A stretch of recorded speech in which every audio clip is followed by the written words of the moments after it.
Reji Pothan 12ാം ward സ്ഥാനാർത്ഥിയായിട്ട് മത്സരിക്കുക. ഒരു ഇടവേളയ്ക്ക് ശേഷമാണ് ഞാൻ എല്ലാ തെരഞ്ഞെടുപ്പിലും പറഞ്ഞു റജിയോട് മത്സരിക്കണം. അപ്പൊ റജി താല്പര്യം കാണിക്കുക, ഏതായാലും ഈ പ്രാവശ്യം മത്സരിക്കാൻ തീരുമാനിച്ചത് നന്നായി.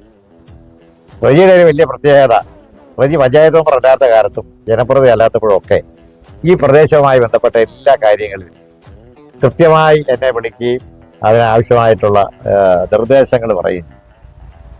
ഞാൻ ഓർക്കുന്നൊരു കാര്യം, ഈ റജിയുടെ ശരിക്കും പറഞ്ഞാൽ റജി ഞാനുമായിട്ടല്ല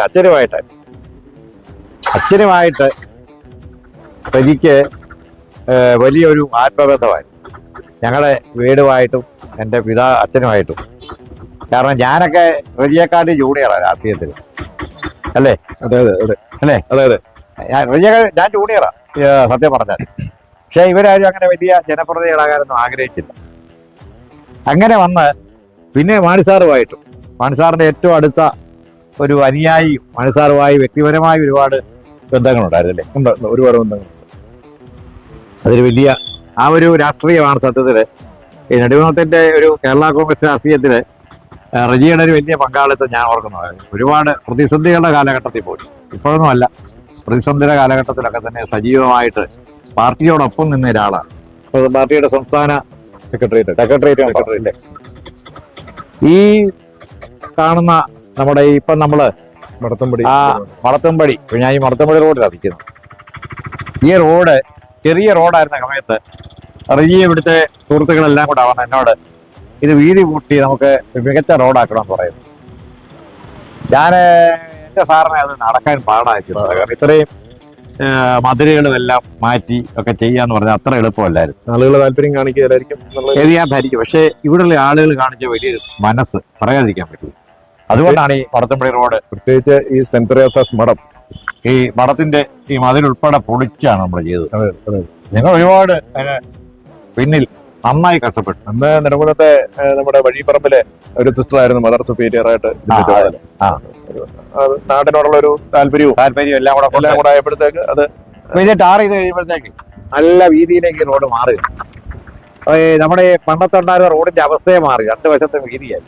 ഞാൻ ഈ പ്രദേശത്തുള്ള ആൾക്കാരെയും മുൻകൈ എടുത്ത് നിങ്ങളെയൊക്കെ പ്രത്യേകമായിട്ട് അഭിനന്ദിക്കുക. ഒരു ബൈപ്പാസ് ആയിട്ടൊക്കെ ഭാവിയിൽ ഒരു ബൈപ്പാസ് ആയിട്ട് മുതലേ ഭാഗത്തിൽ നിന്ന് ഇങ്ങോട്ട് വന്നാൽ ഷോർട്ട് കട്ടിൽ നമുക്ക് ഇവിടെ വരാൻ പറ്റും.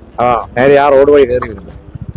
അതോടൊപ്പം തന്നെ റജിയുടെ ഒരു വലിയ ഒരു അഭിപ്രായം ഞാൻ ഓർക്കുന്നുണ്ട്. എപ്പോഴാണെന്നറിയോ, നമ്മുടെ ഈ പിള്ളേർക്ക് കടന്നു പോകുമ്പോൾ റജി എപ്പോഴും എന്നോട് പറയുമായിരുന്നു, റജിക്ക് ഇവിടെ കടയുള്ളപ്പോൾ ഇത്രയും പിള്ളേര് കടന്നു പോകുമ്പോൾ യാതൊരു വിധത്തിലും നിയന്ത്രണമില്ല, വണ്ടി പറന്നാ വരുന്നത്. അന്ന് എന്റെ മനസ്സിലുണ്ടായ ഒരു ആശയം സത്യം റജി പറഞ്ഞു, ഞാനത് ഫണ്ട് കിട്ടാൻ ബുദ്ധിമുട്ടാണെന്ന് സാർ പറഞ്ഞു. അത് സംസ്ഥാന സർക്കാരിന്റെ റോഡ് സേഫ്റ്റി ഫണ്ടുമായി ബന്ധപ്പെടുത്തി ഒരു നിർദ്ദേശം നമ്മൾ മുമ്പോട്ട് വെച്ചു. ആ നിർദ്ദേശത്തിന്റെ അടിസ്ഥാനത്തിലാണ് ഈ 1 കോടി രൂപയുടെ നിർമ്മാണം. അപ്പോൾ ശരിക്കും പറഞ്ഞാൽ റജിക്ക് അതിനകത്ത് ആ ഒരു വിഷയം എന്റെ ശ്രദ്ധയിൽപ്പെടുത്താനായിട്ട് നന്നായി. ഇതൊന്നും ജനപ്രതിയായിരിക്കുന്ന കാലത്തല്ല, ഇത് സാധാരണ ഒരു പൊതുപ്രവർത്തകന്റെ മനസ്സിൽ യഥാർത്ഥത്തെ രൂപപ്പെടുത്തിയ കാര്യങ്ങളാണ്. അവിടെ പറയുകയാണ് പാറക്കരെ നമ്മുടെ വീട് വെച്ചിട്ട് അത് കുറുപ്പ് സാറിന്റെ മരണശേഷം കുറുപ്പ് സാറിന്റെ ഓർമ്മകൾ നിലനിർത്തണം എന്നുള്ളൊരു താല്പര്യം, വളരെ അദ്ദേഹവുമായിട്ടുള്ള ഒരു നല്ലൊരു ബന്ധം. എനിക്ക് ഒരു മറക്കാൻ പറ്റാത്ത ഒരു കാര്യം, എന്റെ അച്ഛന്റെ പേരിൽ പക്ഷേ ഒരു വലിയ ജീവകാരുണ്യ പ്രവർത്തനമാണ്.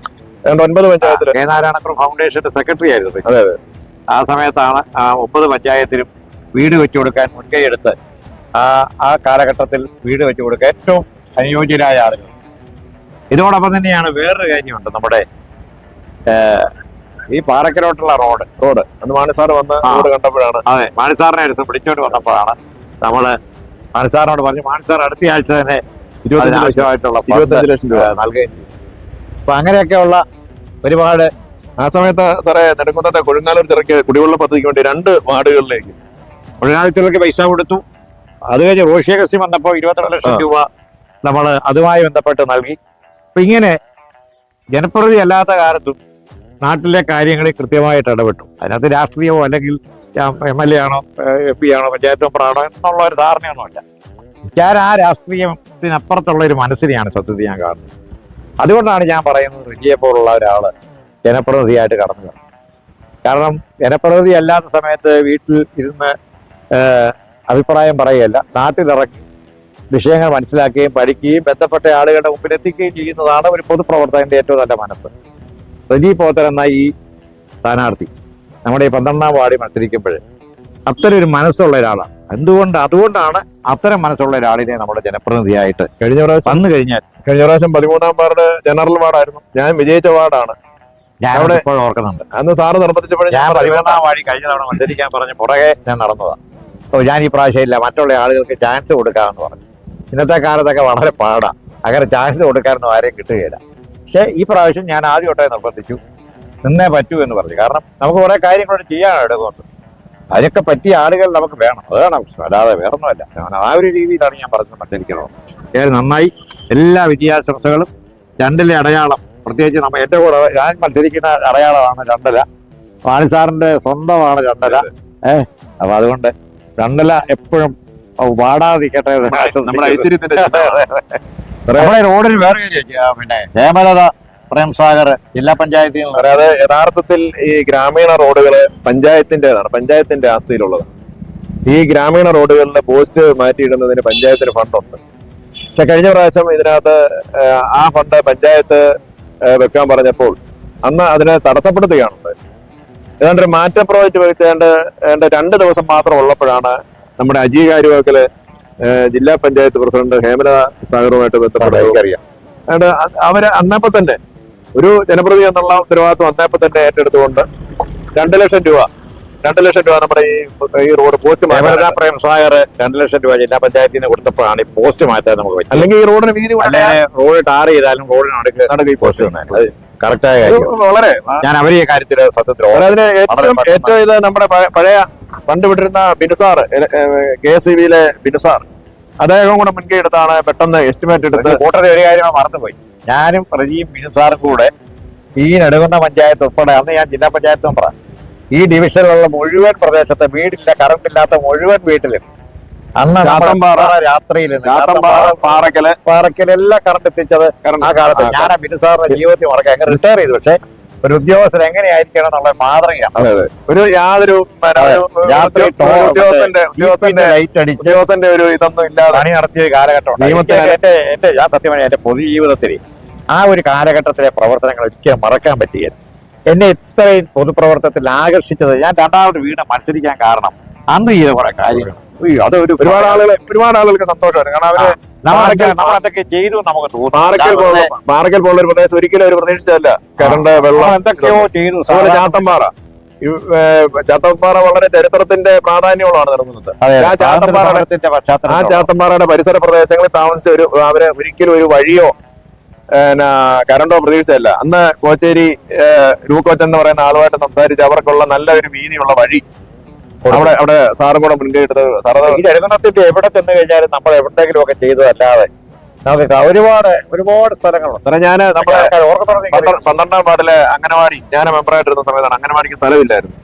ഞാൻ പിന്നെ അത് കഴിഞ്ഞപ്പോൾ ഞാൻ ഒത്തിരി ആരുടെ അടുത്ത് ഓടി പോകാനായിട്ട് ശ്രമിച്ചില്ല. ഞാൻ വില കൊടുത്ത് മേടിച്ച എന്റെ വീട് വസ്തുവിൽ തന്നെ ഞാൻ 6-7 സെന്റ് സ്ഥലത്തോളം ഞാൻ അംഗനവാടിക്ക് കൊടുത്തു. നല്ല വഴി, അതും ആ വഴിക്കുള്ള സ്ഥലവും സൗജന്യമായിട്ട് കൊടുത്തുകൊണ്ട് അവിടെ നല്ലൊരു അംഗനവാടി. എനിക്ക് തോന്നുന്നത് 13ാം വാർഡിരുന്ന സമയത്താണ് കേരളത്തിൽ ആദ്യമായിട്ട് പകൽ വീട്. അന്ന് ജോർജ് വായക്കൽ എന്ന് പറയുന്ന ആളിന്റെ പഞ്ചായത്തും ഞാനും കൂടെ പൈസ ഇട്ടാണ് ആ വസ്തു മേടിക്കുന്നത്. അപ്പൊ ഒരു പൊതുപ്രവർത്തനം എന്നുള്ള നിലയിൽ എനിക്ക് കിട്ടിയ അവസരങ്ങളൊക്കെ ഉപയോഗിച്ചിട്ടുണ്ട്. അല്ലാതെ അതല്ലേ പറഞ്ഞത്, നിങ്ങളെപ്പോലുള്ളവർ വരണമെന്ന് ഞാൻ പറഞ്ഞതിന്റെ കാരണം ഇങ്ങനെയുള്ള ആളുകൾ വരുമ്പോഴാണ് കുറെ മാറ്റങ്ങൾ കൂടി നമുക്ക് ഉണ്ടാക്കാൻ കഴിയും. അല്ലാതെ മറ്റൊന്നുമല്ല. ഞാനതുകൊണ്ടാണ് പറഞ്ഞത്, രാഷ്ട്രീയത്തിനപ്പുറത്ത് ആളുകൾ ചിന്തിക്കുന്നുണ്ട്, കാണുന്നുണ്ട്. നമ്മുടെ ഈ സജീവ രാഷ്ട്രീയം നോക്കിയാണ് ഇതൊക്കെ കൊടുത്തത്. വൈദ്യുതി കൊടുത്തതും വെട്ടം കൊടുത്തതൊന്നും രാഷ്ട്രീയം നോക്കിയല്ല. ഓട്ടോ രാഷ്ട്രീയം നമ്മുടെ ഈ സജീവിനി ചെയ്യാൻ കഴിയില്ല. പിന്നെ പൊതുപ്രവർത്തനം കൊണ്ടത്തെ നമ്മുടെ ഈ സജീവിനി മദർ തെരേസ പോലുള്ള സ്ഥാപനങ്ങൾ അവിടുത്തെ അന്തേവാസികൾക്കൊപ്പം അവർക്ക് ഒത്തിരി അവരോടൊപ്പം നിന്ന് ആഹാരം കഴിക്കുന്നതിനുള്ള അവസരവും നമ്മുടെ മാനസാറിന്റെ ഉള്ള സമയത്തൊക്കെ നമ്മളിവിടെ പഴയവളവച്ചനും മണ്ണാറവളവച്ചനും മാനസാറിന്റെ ഓർമ്മയുമായി ബന്ധപ്പെട്ടൊക്കെ നമ്മൾ ഒത്തിരി കാരുണ്യ പ്രവർത്തികൾ അവിടെ ചെയ്തിട്ടുണ്ട്. അതൊരു ഫോട്ടോ എടുത്ത് ഫ്ലെക്സിൽ വെക്കുന്നതിനോ അല്ലെങ്കിൽ മറ്റേ അങ്ങനെ ഒരു താല്പര്യത്തോടെ ഒന്നും അല്ല. നമ്മൾ ചെയ്യാറുണ്ട്. ഒരു നേരത്തെ ആഹാരം ഒരാൾക്ക് കൊടുക്കുന്നത് ഈ നമുക്ക് ചെയ്യാൻ പറ്റുന്ന ഒരു കാരുണ്യ വാർത്തയ്ക്ക് വേണ്ടിയല്ല. ഒന്നുമല്ല, ഒരിക്കലും. പിന്നെ അപ്പൊ ഞാൻ എല്ലാ ഭാവങ്ങളും ഈ മാനസാറിന്റെ കേരള കോൺഗ്രസിന്റെ ഇല അത് പച്ചപ്പിന്റെയാണ്. അതെ, അത് എപ്പോഴും മുകളിലേക്ക് പോകുന്ന തളിർപ്പിന്റെയാണ്. ഒരു കർഷകന്റെ സമൃദ്ധിയുടെയാണ്. അപ്പൊ അതുകൊണ്ട് കേരളത്തിന്റെ ഐശ്വര്യത്തിന്റെ ചിഹ്നമാണ് രണ്ടല. അപ്പൊ ആ രണ്ടലയിലാണ് മത്സരിക്കുന്നത്. എല്ലാ വിദ്യാഭ്യാസം ആത്മാഭിമാനത്തോടെ. Thank you.